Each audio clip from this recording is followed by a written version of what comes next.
It was the Nolan Cressler show at the Cornell men's basketball game versus Brown Saturday night.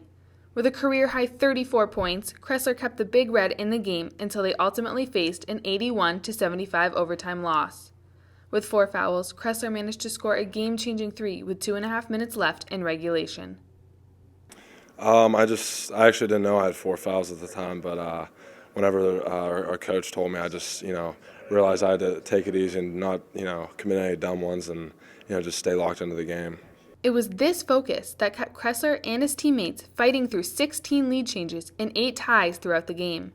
After suffering a 12-point loss to Brown on January 31st, the Big Red knew they had to make changes to their game if they were going to put up a fight against Brown this time around. We watched the film and kind of learned from our mistakes. Knew down the stretch that we had to stay locked in and not because we knew we were going to be switching ball screens this game. So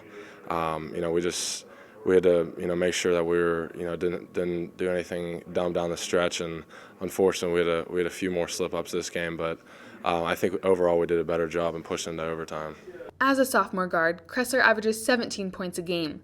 He leads the Big Red in scoring, accumulating a remarkable 408 points this season. He has made 59 three-pointers, 6 of which came in Saturday's matchup. Despite Cressler's dominating presence on the team, he isn't the only impact player for the Big Red.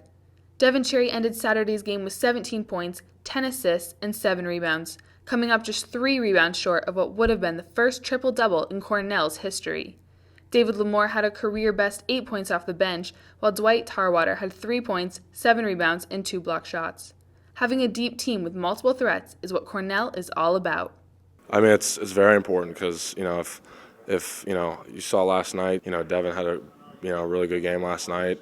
I was able to score tonight, so it's just great to have a few multiple threats to for the defense to worry about multiple people. So it's harder for them to guard. Ultimately, overtime flaws led to Cornell's loss, but Cressler is staying positive and looking ahead to the next game. Like I said, we just had a few slip-ups. We we're gonna switch a couple ball screens, and we got mixed up on our men. Committed a couple dumb fouls. So it's just we just gotta stay locked in, learn from it, and try to get better for the next game. Although it wasn't enough, it was Nolan Cressler's hot shooting hand and composed attitude for the Big Red that kept Cornell in the game until the end. Cressler and his teammates look for their 3rd victory of the season as they travel to Harvard on Friday. For Sports Final, I'm Erin McClory.